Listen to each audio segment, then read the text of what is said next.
In 2005, I was the biggest WWE fan you could possibly imagine. Raw, Smackdown, Heat, Velocity, hell, even the recap shows, you name it, I watched it. I thought I knew everything about wrestling. I studied wrestling like it was my life. Go to school, talk about wrestling with my friends. Come home, play wrestling video games. Time to sleep? Nah, gotta stay up until 11 to finish watching all of Raw. I legit thought I knew everything about wrestling, cause to me all wrestling was the WWE. And then it all changed when I started hearing these three words being mentioned on WWE television. ECW. I was watching just another episode of Raw. Everything was normal, and then I see this commercial. All I see is wrestlers flying, dying, tables on fire, wrestling inside the ring, outside the ring, falling from the ceiling, and the commercial ended with this: ECW One Night Stand, June 12th. Live on pay-per-view. My jaw was on the floor. This was unlike anything I had ever seen. For those 30 seconds, I saw wrestling that I didn't think was possible. I thought Edge versus HBK match from that year was hardcore, but then I saw this, I was shook. And then on Raw and Smackdown, I kept hearing chants of ECW, ECW, signs everywhere, ECW for life, ECW rules. Wrestlers who I loved and admired started talking about what ECW meant to them. Stars like Mysterio, Jericho, RVD, the Dudleys, even Taz the commentator. I only knew Taz as this. And here I am seeing Taz promos of him back in the day being absolute savage. It was surreal. I would see those commercials and see stuff that I didn't think was possible. I was hooked. It legitimately looked like the coolest thing ever. I was in the first grade and this was so special that a little kid like me, who last week didn't even know what ECW was, now I'm begging my parents for the pay-per-view. No John Cena was there, no Batista, no Orton in sight. I didn't care. I wanted to see what ECW was. So I was excited, so you can only imagine what the true ECW fans were feeling when they saw the commercial. ECW was just different. You had 1,000 rabid fans, some of the most passionate fans ever, packed into one tiny bingo hall, barely enough lights to light up the damn place, but for a few hours you would get wrestling unlike any other. ECW was like a family. The fans, the wrestlers, they believed in the product so much, they lived and breathed ECW. It was just a wave, and because of that wave we eventually got the Attitude Era in the WWF, which took a lot of inspiration from ECW. Paul Heyman, the CEO, explained ECW the best. ECW was a lifestyle. It was anti-establishment. It was counterculture, and it was up in your face. In 2001 though, sadly ECW went bankrupt and it was all over. Wrestlers from the company would eventually end up in the WWF, TNA, the Indies. Everyone just went their own way.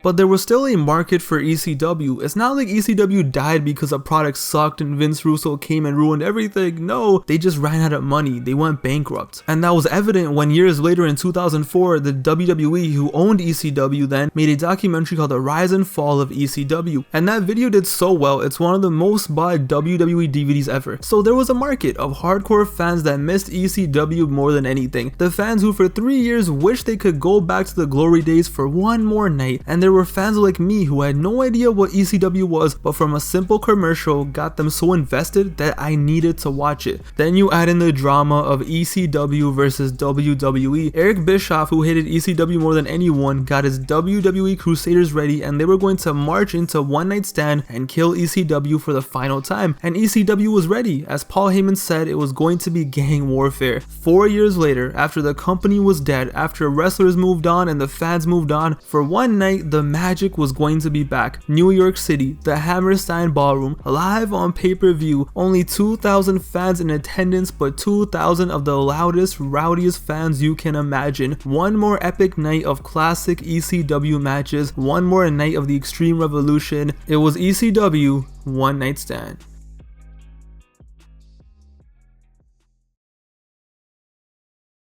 The show started off and right from the get-go, fans screaming, yelling, as passionate as ever, chanting the ECW name. This wasn't the typical WWE arena, there wasn't any pyro, and once you heard the music play, it was the good old-fashioned ECW theme. Joey Styles, the voice of ECW, walked out and the fans just went crazy. Joey Styles, whose voice was synonymous with ECW, was here. He hadn't done any wrestling-related stuff since ECW folded, but here he was. Joey was even emotional because just like the fans, just like the wrestlers, I don't think he ever imagined something like this to ever happen again, but here it was. And Joey's commentary partner that night was going to be none other than the legendary Mick Foley, the Hall of Famer, a man who was also in the original ECW. Just from the first 2 minutes, you knew this show was going to be something special. They used the same stage, the same smaller ring they used to use back in the day, the same damn security guards, even the fans were the same. Then we just got some awesome action true to ECW. Like I said, what made ECW so special was the diversity. It had something for everyone.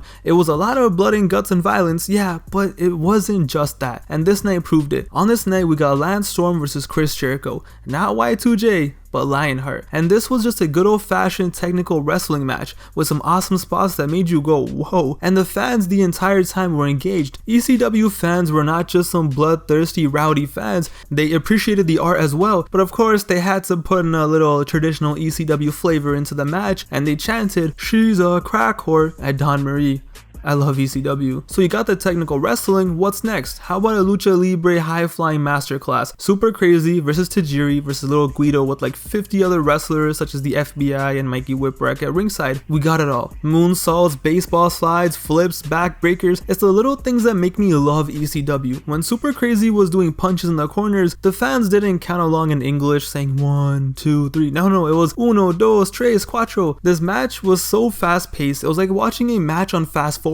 Of course, the legendary part that everyone remembers was Super Crazy going super crazy. Super Crazy climbed up a balcony and just flew. In the middle of the match, just casually climbed up the balcony and did a picture perfect moonsault on top of the FBI. The fans were going super crazy. Super Crazy had gone super crazy. It was just one big inception. 6 minutes of non-stop action and Super Crazy got the W. Before Rey Mysterio made his name in WCW, he got his first break in ECW. He took on Psychosis on this night, which was another quick fun match. Psychosis did a guillotine leg drop onto the guardrail. Rey retaliated with a senton into the crowd. It wasn't a classic like they had back in the 90s, but it was a good time. The crowd had been loud the entire night. It was rabid, but mostly respectful because they were getting some classic wrestling. However, the crowd changed the moment the Crusaders of the WWE walked in. First up, it was JBL and Kurt Angle along with Smackdown. And once they saw them, the fans just went crazy. They started chanting the most foul things you can imagine. The heat was insane, unlike anything I'd ever seen. Not one person was sitting down, everyone was up, middle fingers in the air, and chants like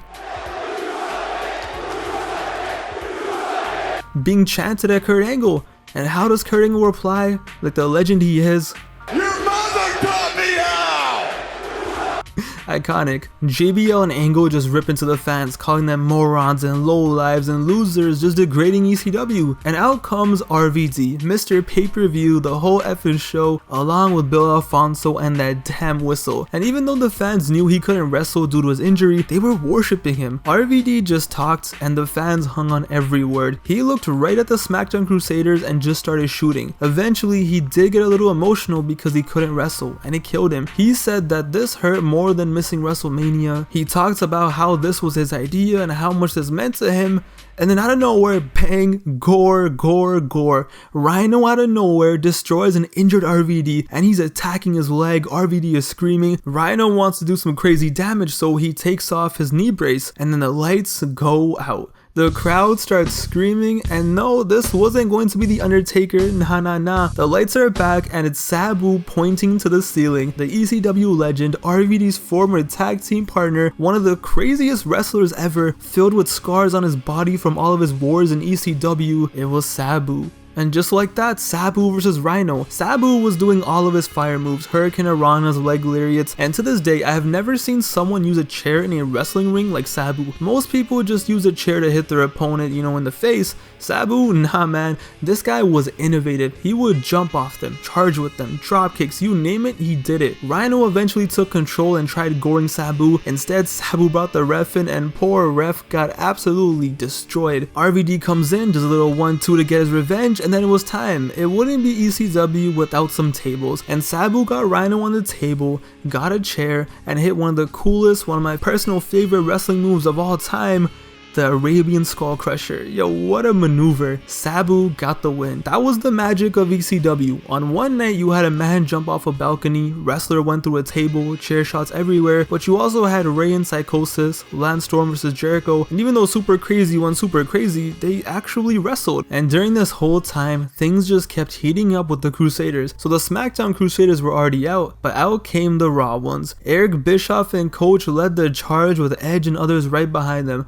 and fans were chanting at Edge, "She's got herpes," in reference to Lita. And next up, we got Eddie Guerrero versus Chris Benoit, two best friends going at it. They were together in Japan, ECW, WCW, and WWE, and now in 2005, 5 months before Eddie's passing, here they were once again. And this was fantastic. Two of the all-time greats going at it for the final time on pay-per-view. It wasn't the epic encounter people may have expected, but it was a damn fine match between two of the greatest wrestlers of all time. ECW, like I said many times, has something for everyone. You know what ECW didn't have though? A concussion protocol. And on this night, we got the final Mike Awesome versus Masato Tanaka match. Ladies and gentlemen, back in the day, these two men had wars, like legit wars, some of the most violent and physical matches ever. Not violent in the sense of blood and guts, but just concussions everywhere. These two men would go out there and just try to kill each other. And of course, they went out at One Night Stand and they did it one final time. Mike Awesome is one of the most underrated wrestlers ever. This man was legit born in the wrong generation. He was 6'6", doing dives like it was nothing. It was a beautiful sight, but he had the power to do insane power bombs and drops, and then he also had the grace to just fly in the air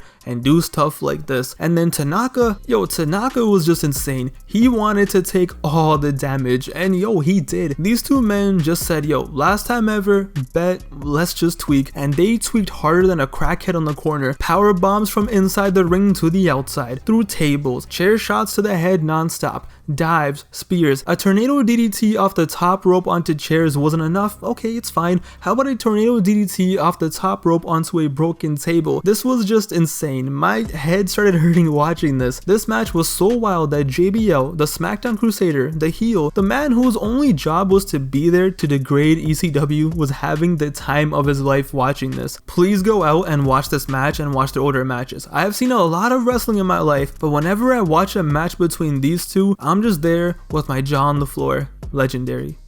To make this night even better, it was time for a few words from the evil genius himself, Paul Heyman. This was one of the most special moments in wrestling history in my opinion. Paul Heyman, who brought these fans so much joy over the years and never got to say thank you to the fans. But also the fans never got to say thank you to Paul Heyman, and this was it. Paul Heyman's just standing in the ring, and Paul was emotional as the fans chanted, "Thank you, Paul. Thank you, Paul." And obviously, EC-Dub. EC-Dub. Paul even bowed down to them. It was just amazing, a heartwarming moment. He said thank you to everyone, the fans, Ted Gordon, but then he said he had a little something to say to the Crusaders. He looks at Eric and says, "You're in our house, bitch," and Eric gave him the salute. "Oh, wait a minute, hide your wives, it's Edge." And Heyman then looked up to JBL and said, "Since you want to shoot, cowboy, the only reason you were WWE champion for a year is because Triple H didn't want to work on Tuesdays." A callback to how Triple H got drafted in 04 to SmackDown, but said nah. Heyman says this isn't WCW, this isn't Raw, SmackDown, or hell even WWE. This, my friends, is EC-fucking-W. Mic drop. It was beautiful. One of the greatest promos ever. Sure, it didn't change the business, it didn't launch a career, but when you look at the circumstances, where it took place, in front of those fans, the energy in that room, the energy Paul Heyman brought, and how it was a thank you from the fans to Heyman, and also Heyman saying thank you to the fans, and of course the unfiltered words to some of the biggest critics ECW had, it was just magic. And then it was time for the main event of the evening. Out came one of the greatest tag teams of all time, the team that would casually incite riots at ECW shows wearing their classic tie-dye. It was the Dudley Boys, up against the man who loved ECW more than any other wrestler, the man who was synonymous with ECW, none other than Tommy Dreamer.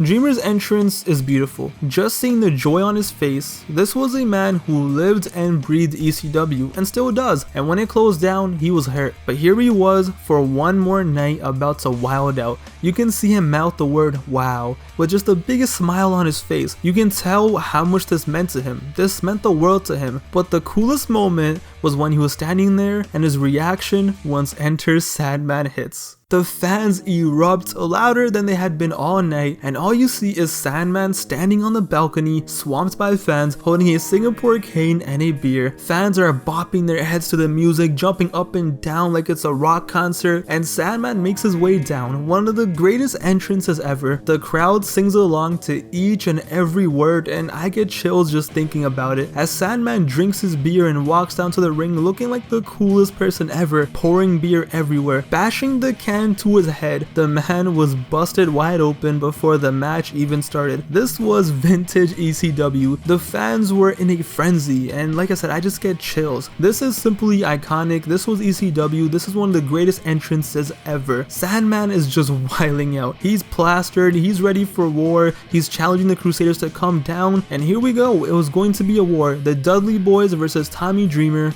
and Sandman. Before the match started, we got some nice little cameos from the BWO, Kid Cash, Balls Mahoney, Axel Rotten. They came out, did a nice little brawl, and it was a fun way to give them some cameo spots without having a match for them. But then it was time for war. And oh man, did we get it. Cookie sheets to the head, cheese grater to the face, Sandman wilding with the ladder, Dreamer going full out Terry Funk mode and spinning around with a ladder on his head, trash cans and chair shots, sentons onto ladders, Singapore canes. Of course, it was violent, it was bloody, it was insane, and everyone loved it. It was ECW. The Impact players came out with barbed wire, and Just Incredible hit a pile driver on barbed wire. All hell was broken loose. Francine comes out and she kicks Dreamer down low. So who comes to help a bloody Tommy Dreamer? Beulah McGillicuddy, Tommy's actual wife. And here we go, we have a calf fight in the middle of the match. Couple goals right here. Get yourself a bae who you can hit DDTs with. It was exactly what I wanted when I saw the ECW commercial. Also, I love this shot right here.